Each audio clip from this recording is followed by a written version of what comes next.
ಕಾಂಗ್ರೆಸ್ ಶಾಸಕ ವೀರೇಂದ್ರ ಪಪ್ಪಿ ಅವರ ಸಂಪತ್ತಿನ ಆಳ ಅಗಲಗಳನ್ನು ಇಡಿ ಇನ್ನೂ ಬಗೀತಾನೆ ಇದೆ. ಇಡಿ ರೇಡ್ ಮಾಡಿ ಅಪರಿಮಿತ ಆಸ್ತಿಯನ್ನು ಕಂಡು ಹಿಡಿದು ಜೈಲಿಗೆ ಹಾಕಿದೆ ವೀರೇಂದ್ರ ಪಪ್ಪಿ ಅವರನ್ನು. ಈಗ ಪರಪ್ಪನ ಅಗ್ರಹಾರದ ಸೆಂಟ್ರಲ್ ಜೈಲಲ್ಲಿದ್ದಾರೆ. ಇಡಿ ಮತ್ತೆ 44 kg ಚಿನ್ನ ಸೀಸ್ ಮಾಡ್ಕೊಂಡಿದೆ. ಬ್ಯಾಂಕ್ ಲಾಕರ್ನಿಂದ ಇದು. Total worth as of now 50 ಕೋಟಿ ರೂಪಾಯಿ. 50 ಕೋಟಿ ಮೌಲ್ಯದ 44 kg ಚಿನ್ನ ಸೀಸ್ ಮಾಡಿದೆ. 2 ಲಾಕರ್ಗಳಲ್ಲಿತ್ತಂತೆ. ಅಲ್ಲಿಗೆ ಇಲ್ಲಿ ತನಕ 150 ಕೋಟಿ ಮೌಲ್ಯದ ವಸ್ತುಗಳನ್ನು ಸೀಸ್ ಮಾಡ್ಕೊಂಡಂಗಾಯ್ತು. 150 crores, ಕ್ಯಾನ್ ಯು ಇಮ್ಯಾಜಿನ್? ನಿನ್ನೆ ಚಳ್ಳಕೆರೆಯಲ್ಲಿ ಇಡಿ ಟೀಮ್ ಮತ್ತಷ್ಟು ಕಾರ್ಯಾಚರಣೆ ನಡೆಸಿತು. ಫೆಡರಲ್ ಬ್ಯಾಂಕ್ ಸೇರಿದಂತೆ ಬೇರೆ ಬೇರೆ ಬ್ಯಾಂಕ್ಗಳಲ್ಲಿದ್ದಂಥ ವೀರೇಂದ್ರ ಪಪ್ಪಿ ಅವರ ಲಾಕರ್ಗಳನ್ನು ಓಪನ್ ಮಾಡಿದ್ರು. 44 kg ಚಿನ್ನ.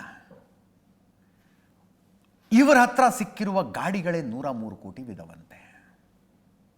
ಈ 44 kg ಚಿನ್ನ ವಶಪಡಿಸಿಕೊಳ್ಳೋದಕ್ಕಿಂತ ಮೊದಲೇ 21 kg ಚಿನ್ನ ಇನ್ನೊಂದು ಕಡೆ ವಶಪಡಿಸಿಕೊಂಡಿದ್ರು. ಈಗಾಗಲೇ 150 ಕೋಟಿ ರೂಪಾಯಿಯ ಆನ್ಲೈನ್ ಗೇಮಿಂಗ್ನ ಆದಾಯ ಪತ್ತೆಯಾಗಿತ್ತು.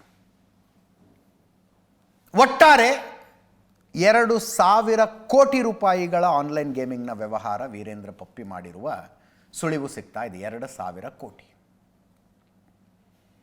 ಏಕಾಏಕಿ ಮಾತು ಕೇಳಿ ಬರ್ತಾ ಇರೋದು, ಬಿಹಾರ ಚುನಾವಣೆಗೆ 300 ಕೋಟಿ ಕೊಡೋದಕ್ಕೆ ರೆಡಿಯಾಗಿದ್ದರಂತೆ ವೀರೇಂದ್ರ ಪಪ್ಪಿ. ಬಿಹಾರ ಚುನಾವಣೆಗೆ 300 ಕೋಟಿ ಎಲೆಕ್ಷನ್ ಫಂಡಿಂಗ್ ಮಾಡ್ತೀನಿ, ಇಲ್ಲಿ ಕ್ಯಾಬಿನೆಟ್ ರೀಶಫಲ್ ಆದಾಗ ನನ್ನನ್ನು ಮಂತ್ರಿ ಮಾಡಬೇಕು ಅಂತ ಕಾಂಗ್ರೆಸ್ ಹೈಕಮಾಂಡ್ ಮುಂದೆ ಪ್ರಪೋಸಲ್ ಇಟ್ಟಿದ್ರಂತೆ. ಬಿಜೆಪಿಯವರ ಆರೋಪ ಇದು. 300 ಕೋಟಿ ರೂಪಾಯಿ ಎಲೆಕ್ಷನ್ ಫಂಡಿಂಗ್ ನಾ ಮಾಡ್ತೀನಿ, ನನ್ನನ್ನು ಮಂತ್ರಿ ಮಾಡ್ಬೇಕು ನೀವು ಅಂತ. ಇಡಿ ದಾಳಿ ಮಾಡಿದ್ದರಿಂದಾಗಿ ಇವರು ಎಲೆಕ್ಷನ್ ಫಂಡಿಂಗೂ ಮಾಡೋಕ್ಕಾಗಲಿಲ್ಲ, ಮಂತ್ರಿ ಆಗೋದಕ್ಕೂ ಆಗತ್ತೋ ಇಲ್ವೋ ಅನ್ನುವ ಪರಿಸ್ಥಿತಿ ನಿರ್ಮಾಣಗೊಂಡಿದೆ. ಅಂದರೆ ಈ ಕೇಂದ್ರ ಸರ್ಕಾರ ಇಡಿ, ಐಟಿ, CBIಗಳು ನಡ್ಕೊಳ್ಳೋದು ನೋಡಿದ್ರೆ ಸತ್ಯನೂ ಇರ್ಬೋದೇನೋ ಅನ್ಸುತ್ತಪ್ಪ.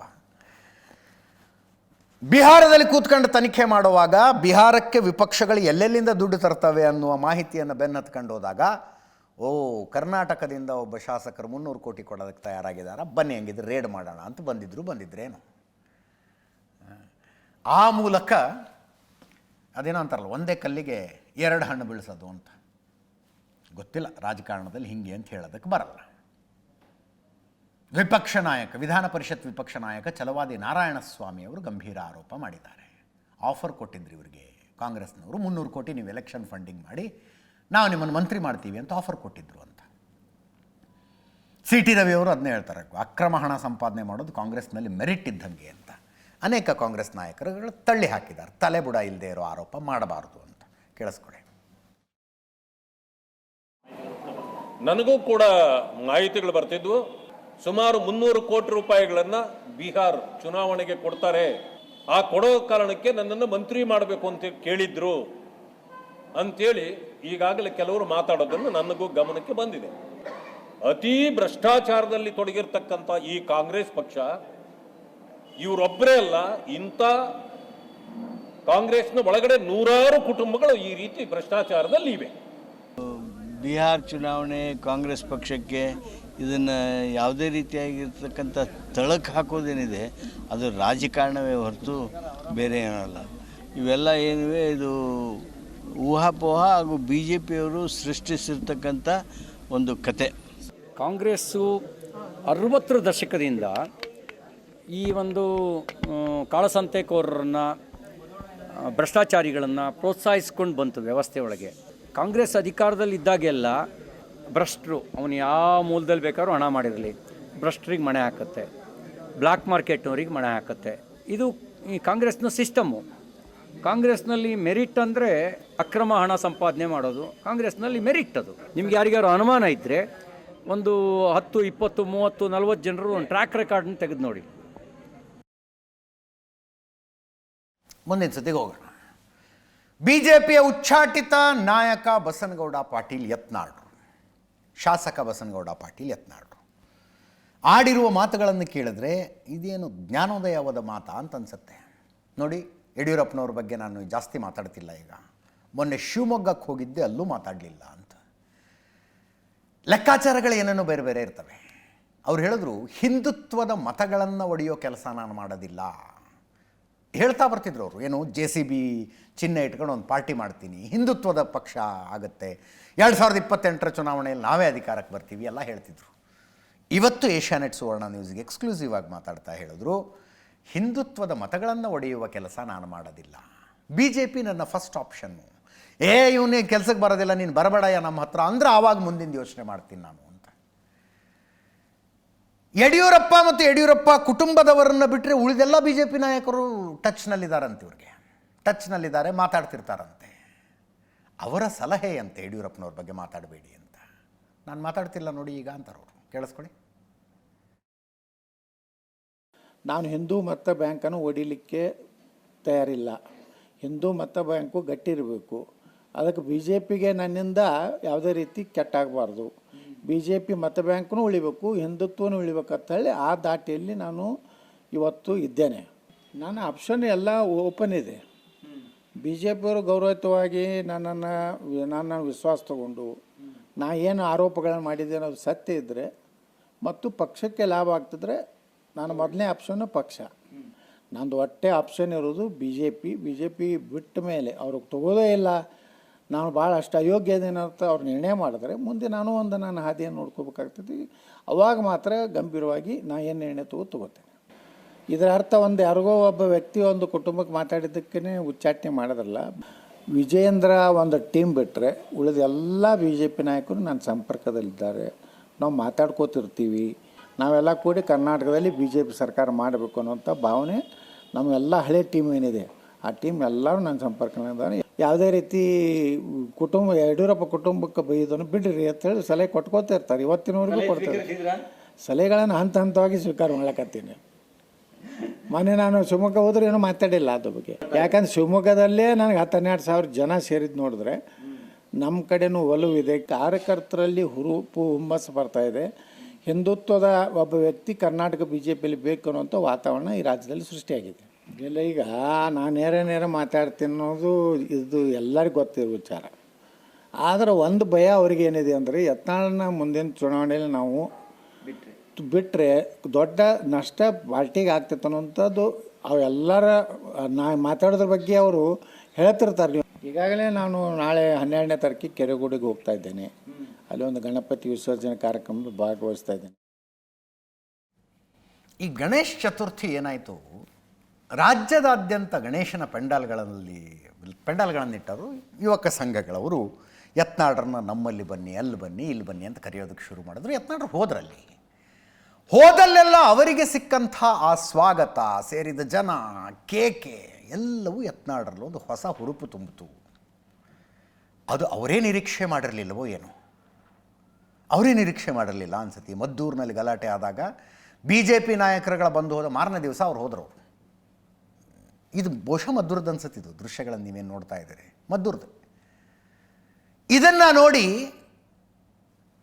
ದೆಹಲಿಯಲ್ಲಿ ಕುಳಿತ BJP ನಾಯಕರಿಗೆ ನನ್ನ ಪಾಪ್ಯುಲಾರಿಟಿ ಕರ್ನಾಟಕದಲ್ಲಿ ಹೆಂಗಿದೆ ಅಂತ ತೋರಿಸುವ ಸುವರ್ಣಾವಕಾಶ ನನಗೆ ಅಂತ ಬಹುಶಃ ಯತ್ನಾಳರು ಅಂದ್ಕೊಂಡ್ರು. ಎಲ್ಲ ಕಡೆ ಹೋದರು ಅವರು.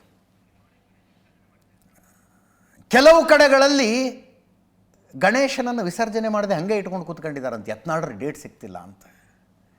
ಇದು ಅವ್ರಿಗೊಂದು ಹುರುಪು ಕೊಡ್ತು. ಮತ್ತು ಸಿಕ್ಕಿದ್ದೇ ಚಾನ್ಸು ಅಂತ ಯತ್ನಾಳರು ಸಹಜವಾಗಿ ಯೋಚನೆ ಮಾಡಿದ್ರು.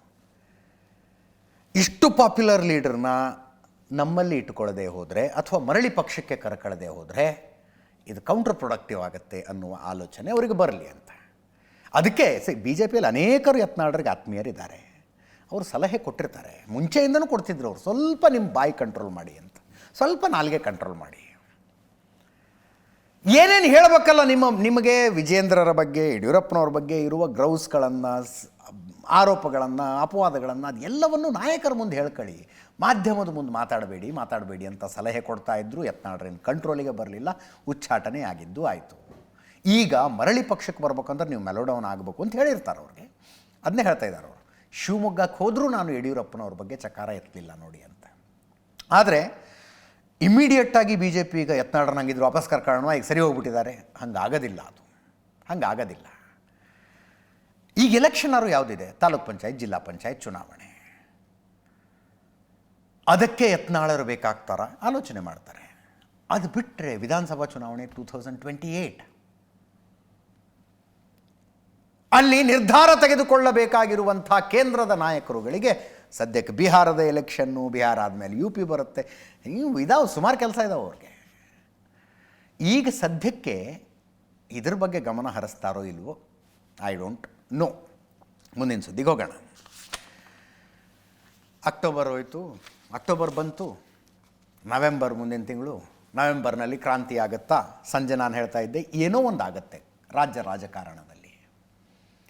ಸಿದ್ದರಾಮಯ್ಯನವ್ರು ಅಂದ್ಕೊಂಡಂಗೆ ಎಲ್ಲ ನಡೆದ್ರೆ ಸಚಿವ ಸಂಪುಟ ಪುನರ್ರಚನೆ ಆಗುತ್ತೆ. ಡಿ ಕೆ ಶಿವಕುಮಾರ್ ಅವರು ಅಂದ್ಕೊಂಡಂಗೆ ಎಲ್ಲ ನಡೆದ್ರೆ ಅವರು ಮುಖ್ಯಮಂತ್ರಿ ಆಗ್ತಾರೆ. ಯಾರು ಅಂದ್ಕೊಂಡಂಗೆ ಏನಾಗುತ್ತೆ ಅನ್ನೋದಕ್ಕೆ ಟೈಮೇ ಉತ್ತರ ಕೊಡಬೇಕು. ಆದರೆ ಒಂದು ವಿಷಯವಂತೂ ಸ್ಪಷ್ಟ, 2.5 ವರ್ಷದ ಮಾತುಕತೆ ಆಗಿದೆ ಅಂತ ಕಾಂಗ್ರೆಸ್ನೊಳಗೆ ಜನಜನಿತ ಆಗ್ತಾ ಇರುವಂಥ ಮಾತದು. ಹಂಗೇನೋ ಆಗಿದೆಯಂತೆ ಅಂತ. ಅದು ಏನು ಮಾತುಕತೆ ಆಗಿದೆಯೋ, ಅದು ಏನು ಬಿಟ್ಟಿದೆಯೋ, ಸಿದ್ದರಾಮಯ್ಯನವರಂತೂ ಸುಲಭದ ಪಟ್ಟಿಗೆ ಬಗ್ಗುವವರಲ್ಲ. ಅವರು ಬಿಟ್ಟುಕೊಡುವಂಥವರಲ್ಲ ಯಾವುದನ್ನು. ಒಂದು ಪಾಸಿಬಿಲಿಟಿಯನ್ನು 6-7 ತಿಂಗಳ ಹಿಂದೆ ನಾವು ಮಾತಾಡಿದ್ವಿ. ಸಿದ್ದರಾಮಯ್ಯನವರು ಮುಖ್ಯಮಂತ್ರಿ ಸ್ಥಾನದಿಂದ ಕೆಳಗಿಳಿಬೇಕು ಅನ್ನುವ ಸನ್ನಿವೇಶ ಸೃಷ್ಟಿಯಾದರೆ, ಸಿದ್ದರಾಮಯ್ಯನವ್ರನ್ನ ಕೆಳಗಿಳಿಸ್ತೀರಿ ಅನ್ನೋದಾದರೆ ನಮ್ಮನ್ನು ಮುಖ್ಯಮಂತ್ರಿ ಮಾಡಿ ಅಂತ 3-4 ಸಮುದಾಯಗಳವರು ಎದ್ದು ಕೂತ್ಕೋತಾರೆ, ನೋಡ್ತಿರಬೇಕಿದ್ರೆ ಅಂತ 6-7 ತಿಂಗಳ ಹಿಂದೆ ಹೇಳಿದ್ವಿ. ನೆನ್ನೆ ದಲಿತ ಸಚಿವರುಗಳ ಸಭೆ ಆಗಿದೆ. ಸಭೆ ಆಗಿದ್ದು ಇದಕ್ಕೆ, ಅವರೇನು ಹೌದು ಅಂತ ಹೇಳೋದಿಲ್ಲ. ಇನ್ಸೈಡ್ ಮಾಹಿತಿ ನಿಮಗೆ ಹೇಳ್ತಾ ಇದ್ದೀವಿ. ಸಿದ್ದರಾಮಯ್ಯನವರನ್ನ ಮುಖ್ಯಮಂತ್ರಿ ಸ್ಥಾನದಿಂದ ಕೆಳಗಿಳಿಸುವುದೇ ಆದರೆ ಮುಖ್ಯಮಂತ್ರಿ ಹುದ್ದೆ ಒಬ್ಬ ದಲಿತ ನಾಯಕನಿಗೆ ಸಿಗಬೇಕು ಅನ್ನುವ ಒತ್ತಾಯವನ್ನು ಹೈಕಮಾಂಡ್ಗೆ ಮಾಡುವುದಕ್ಕೆ ನೆನ್ನೆಯ ಸಭೆ ಆಯಿತು. Satish Jarkiholi, doctor Parameshwar, H C ಮಹದೇವಪ್ಪನವರು ಸೇರಿದ್ರು. ಇಲ್ಲೇ ಒಂದು ಅಪಾರ್ಟ್ಮೆಂಟ್ನಲ್ಲಿ ನಮ್ಮ ಆಫೀಸಿಗೆ ವಾಕಬಲ್ ಡಿಸ್ಟೆನ್ಸ್ನಲ್ಲಿದೆ. ಅಲ್ಲಿ ಭೇಟಿಯಾಗಿ ಮಾತಾಡಿದ್ರು, ಒಂದಷ್ಟು ನಿರ್ಣಯಗಳನ್ನು ತಗೊಂಡ್ರು. ಇಡೀ ಪ್ರಯತ್ನ ನಡೆಯಬೇಕಾದದ್ದು ಡಾಕ್ಟರ್ ಪರಮೇಶ್ವರ್ ಅವರ ನೇತೃತ್ವದಲ್ಲಿ. ಬೆಂಗಳೂರಿನಿಂದ ದಿಲ್ಲಿಗೆ ಒಂದು ನಿಯೋಗ ಹೋಗಿ, ವರಿಷ್ಠರ ನಿಯೋಗ ಹೋಗಿ ದೆಹಲಿ ನಾಯಕರಿಗೆ ಈ ಮಾತುಗಳನ್ನು ಹೇಳಬೇಕು. ಸಿದ್ದರಾಮಯ್ಯನವ್ರನ್ನ ಕೆಳಗಿಳಿಸೋದಾದರೆ ಮುಖ್ಯಮಂತ್ರಿ ಸ್ಥಾನಕ್ಕೆ ದಲಿತರೊಬ್ಬರು ಬರಬೇಕಾಗತ್ತೆ ಅಂತ ಹೇಳಬೇಕು. ದೆಹಲಿ ಅವರೇನು ಕರೆದು ಕೂಡಿಸ್ಕೊಂಡು ನವೆಂಬರ್ 15ಕ್ಕಿಂತ ಮುಂಚೆ ಏನು ಮಾತಾಡಿಸೋದಿಲ್ಲ. ಬಿಹಾರ ಚುನಾವಣೆ ಇದೆ, ಅಲ್ಲಿ INDIA ಮೈತ್ರಿಕೂಟ ಅರ್ಥಾತ್ ಮಹಾಗಠಬಂಧನ್ ಗೆಲ್ಲುವ ಸಾಧ್ಯತೆ ಇರುವಂಥ ರಾಜ್ಯ. ಎಲ್ಲ ಶ್ರಮವನ್ನು ಅಲ್ಲಿಗೆ ಹಾಕ್ತಾ ಇದ್ದಾರೆ ಈಗ ಕಾಂಗ್ರೆಸ್ ವರಿಷ್ಠರು. ಅದರ ಮಧ್ಯದಲ್ಲಿ ಈ ಮಾತುಕತೆ ನಡೆಯೋದಿಲ್ಲ. ಅಂದರೆ ಟೈಮ್ ಇದೆ, ಇನ್ನು 1.5 ತಿಂಗಳು ಟೈಮ್ ಇದೆ. ಹತ್ತತ್ರ 1 ತಿಂಗಳ ಮೇಲೆ 5 ದಿವಸ. ಅಷ್ಟರ ಒಳಗೆ ರಾಜ್ಯದಾದ್ಯಂತ ದಲಿತ ಸಂಘಟನೆಗಳ ಮೂಲಕ ದಲಿತ ಸಮಾವೇಶಗಳನ್ನು ಮಾಡಿಸೋದು. ಇದು ಎಂಥ ದೊಡ್ಡ ವೋಟ್ ಬ್ಯಾಂಕು, ಮತ್ತೊಂದು ಯುನೈಟೆಡ್ ವೋಟ್ ಬ್ಯಾಂಕ್ ಅನ್ನುವ ಸಂದೇಶವನ್ನು ದೆಹಲಿಗೆ ತಲುಪಿಸಬೇಕು. ಹಾಗೆ ಮಾಡುವ ಮೂಲಕ ದಲಿತ ಮುಖ್ಯಮಂತ್ರಿ ವಾದವನ್ನು ಮುಂದಕ್ಕೆ ತರಬೇಕು ಅಂತ. ಈ ಪ್ರಯತ್ನಕ್ಕೆ ಸಿದ್ದರಾಮಯ್ಯನವರ ಪೂರ್ತಿ ಬೆಂಬಲ ಇದೆ. ಅಂದರೆ ಇವ್ರ ಕಂಡೀಷನ್ನು ದಲಿತರನ್ನು ಮುಖ್ಯಮಂತ್ರಿ ಮಾಡಿ ಈಗ ಅಲ್ಲ, ಸಿದ್ದರಾಮಯ್ಯನವ್ರನ್ನ ಕೆಳಗಿಳಿಸುವುದಾದರೆ, ಕಂಡೀಷನ್ ಸಪ್ಲೈ ಅದಕ್ಕೆ, ಕೆಳಗಿಳಿಸುವುದಾದರೆ ನಮ್ಮವರು ಮುಖ್ಯಮಂತ್ರಿ ಆಗಬೇಕು. ಅಲ್ಲಿಗೆ ಸಿದ್ದರಾಮಯ್ಯನವ್ರು ಕೆಳಗಿಳಿದ ತಕ್ಷಣ ನನ್ನ ಹಾದಿ ಸುಲಭವಾಗುತ್ತೆ ಅಂತ ಡಿ ಕೆ ಶಿವಕುಮಾರ್ ಅವ್ರಿಗೆ ಅನ್ನಿಸಬಾರ್ದು. ಇನ್ನೂ ಸುಮಾರು ಸವಾಲುಗಳನ್ನು ಎದುರಿಸೋದು ಇದೆಯಪ್ಪ ನಾನು ಅಂತ ಡಿ ಕೆ ಶಿವಕುಮಾರ್ ಅವ್ರಿಗೆ ಮನವರಿಕೆ ಆಗಬೇಕು. ಡಾಕ್ಟರ್ ಪರಮೇಶ್ವರ್ ಮಾತಾಡಿದ್ದಾರೆ, ಮಹದೇವಪ್ಪನವರು ಮಾತಾಡಿದ್ದಾರೆ, ಕೇಳಿಸ್ಕೊಳ್ಳಿ. ಅದೇನು ಪೊಲಿಟಿಕಲ್ ಮೀಟಿಂಗ್ಸ್ ಏನಲ್ಲ ಅವೆಲ್ಲ, ಏನಿಲ್ಲಪ್ಪ. ನಿಮಗೆ ಯಾವ ಥರ ಕಣ್ಣಿಗೆ ಕಾಣಿಸುತ್ತಾ ಗೊತ್ತಿಲ್ಲ ನಮಗೆ. ನಾವು ನಾರ್ಮಲ್ ಆಗಿ ಅದೇನು ಮೊದಲನೇ ಸರಿ ಏನಲ್ಲ ಅದು. ಅನೇಕ ಬಾರಿ ನಾನು ಜಾರಕಿಹೊಳಿ ಮತ್ತು ಮಹದೇವಪ್ಪ ನಾವೆಲ್ಲ ಬೇಕಾದವರು ಸ್ನೇಹಿತರು ಏನೆಲ್ಲ ವಿಚಾರಗಳನ್ನು ಚರ್ಚೆ ಮಾಡುವಾಗ ಮೀಟ್ ಮಾಡ್ತೀವಿ. It was a casual meeting, there is nothing to be. ಏನಿಲ್ಲ, ನಾವು ಮಾಡಿದ್ದೀವಿ. ಇದೇನು this is not the first time. ಇವೆಲ್ಲವೂ ಹೈಕಮಾಂಡಿನ ನಿರ್ದೇಶನ ಕೆಳಗೆ ಆಗಿರೋದು. ಉಳಿದ ಎಲ್ಲ ವಿಷಯಗಳು ಹೈಕಮಾಂಡಿನ ವಿವೇಚನೆಗೆ ಬಿಟ್ಟಿದ್ದು. ಮುಖ್ಯಮಂತ್ರಿ ಸಿದ್ದರಾಮಯ್ಯನವರು ಆಡಳಿತ ಮಾಡ್ತಾ ಇದ್ದಾರೆ, ಅವರಿದ್ದಾರೆ, ಅವರು ಮುಂದುವರಿತಾರೆ. ಅದು ಎಲ್ಲ ಹೈಕಮಾಂಡ್ಗೆ ಮುಖ್ಯಮಂತ್ರಿಗೆ ಗೊತ್ತಿರೋ ವಿಷಯ. ಅದು ನನಗೆ ಹೆಂಗೆ ಗೊತ್ತಾಗುತ್ತೆ? ಸತೀಶ್ ಜಾರಕಿಹೊಳಿ ಪರಮೇಶ್ವರ್ ಅವ್ರು ಮತ್ತೆ ಏನೋ ನಿನ್ನೆ ಇಲ್ಲ, ಅದು ಕ್ಯಾಬಿನೆಟ್ಗೆ ಹೋಗ್ತಿದ್ದು ರಾಶಿ ಏನಿಲ್ಲ. ನಿಮ್ಮ ಎದುರಿಗೆ ಬಂದವಲ್ಲ ಗುಂಡ್ಕಲ್ಲಂಗೆ ಎಲ್ಲ ರಾಶಿ ಇತ್ತು. ನಮ್ಮ 3 ಜನ ಗುಂಡ್ಕಲ್ ಥರ ನೋಡಿದ್ರಿ ನೀವು. ಯಾವುದು ಉಪ್ಪಿಟ್ಟು ಒಂದೇನೋ ಒಂದು ದೋಸೆ ಒಂಥರ ಸ್ಪೆಷಲ್ ದೋಸೆ ಮಾಡಿದರು, ಆಮೇಲೆ ಪೂರಿ ಮಾಡಿದರು. ಬೀಳ್ಕೊಡುಗೆನೂ ಇಲ್ಲ ಅಥವಾ ಸ್ವಾಗತನೂ ಇಲ್ಲ. ಊಟಕ್ಕೆ ಕರೆದಕ್ಕೂ ಕ್ಯಾಬಿನೆಟ್ ಕೊಲೀಸ್ನ ಸಂದರ್ಭ ಸನ್ನಿವೇಶಕ್ಕೂ ಏನೇನೂ ಸಂಬಂಧ ಇಲ್ಲ. ಊಟ ಮಾಡೋದು ಮತ್ತು ನಮ್ಮ ಅಭಿವೃದ್ಧಿನ ಚರ್ಚೆ ಮಾಡೋದು. ನೊಬೆಲ್ ಶಾಂತಿ ಪುರಸ್ಕಾರ ಘೋಷಣೆಯಾಯಿತು. ನೊಬೆಲ್ ಶಾಂತಿ ಪುರಸ್ಕಾರದ ಬಗ್ಗೆ ಈ ಸಲ ಯಾರಿಗೆ ಸಿಗುತ್ತೆ ಅನ್ನೋದಕ್ಕಿಂತ ಡೊನಾಲ್ಡ್ ಟ್ರಂಪಿಗೆ ಸಿಗುತ್ತಾ ಸಿಗೋದಿಲ್ವೋ ಅನ್ನೋದರ ಬಗ್ಗೆನೇ ಜಾಸ್ತಿ ಕುತೂಹಲ ಇದ್ದದ್ದು. ಸಿಗಲಿಲ್ಲ. ಒಂಥರ ಮುಖಭಂಗ. ಒಂದು 20 ಸಲ ಹೇಳಿದರು ಡೊನಾಲ್ಡ್ ಟ್ರಂಪ್, ನನಗೆ ನೊಬೆಲ್ ಶಾಂತಿ ಪುರಸ್ಕಾರ ಸಿಗಬೇಕು, ನಾನು ಅಷ್ಟು ಯುದ್ಧ ನಿಲ್ಲಿಸಿದ್ದೀನಿ, ಇಷ್ಟೆಲ್ಲ ಮಾಡಿದ್ದೀನಿ, ನನಗೆ ಸಿಕ್ಕಿಲ್ಲ, ನನಗೆ ಸಿಗೋದಿಲ್ಲ. ಆದರೆ ನಾನು ಹೆಂಗೆ ಯುದ್ಧಗಳನ್ನು ನಿಲ್ಲಿಸಿದೆ ಅಂತ ಪುಸ್ತಕ ಬರೆದವ್ರಿಗೆಲ್ಲ ಸಿಗುತ್ತೆ. ಬರಾಕ್ ಒಬಾಮಾಗೆ ನೊಬೆಲ್ ಶಾಂತಿ ಪುರಸ್ಕಾರ ಕೊಟ್ಟಿದ್ದರು, ಅವರು ಅಷ್ಟೆಲ್ಲ ದೇಶದ ಮೇಲೆ ದಾಳಿ ಮಾಡಿದ್ರು, ಅವ್ರಿಗೆ ಹೆಂಗೆ ಕೊಟ್ಟಿದ್ದರು.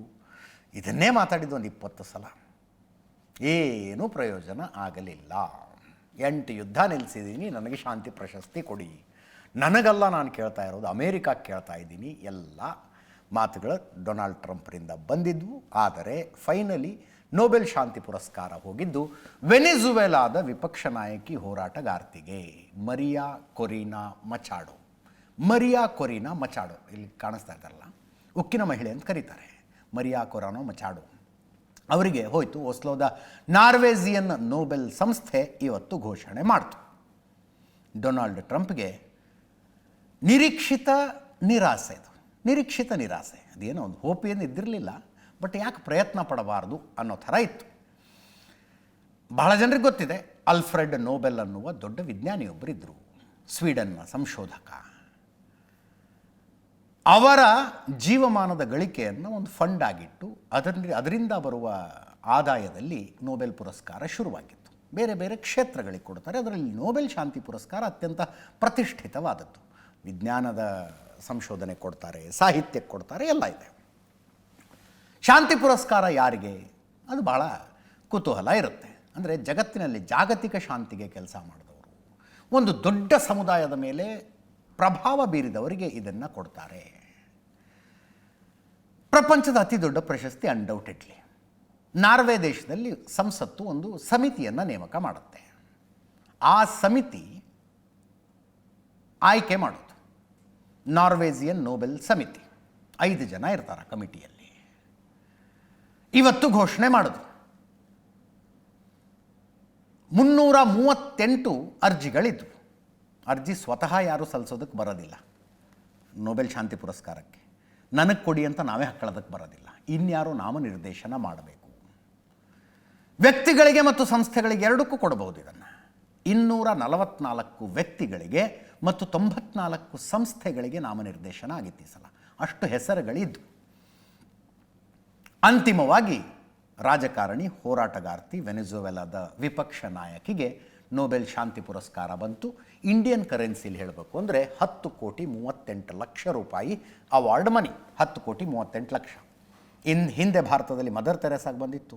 ಕೈಲಾಶ್ ಸತ್ಯಾರ್ಥಿಗೆ ನೊಬೆಲ್ ಶಾಂತಿ ಪುರಸ್ಕಾರ ಬಂದಿತ್ತು. ಈ ಸಲ ಪಚಾಡ್, ಮರಿಯಾ. ವಿರೋಧ ಪಕ್ಷದ ನಾಯಕಿ ವೆನಿಜುವೆಲಾದಲ್ಲಿ.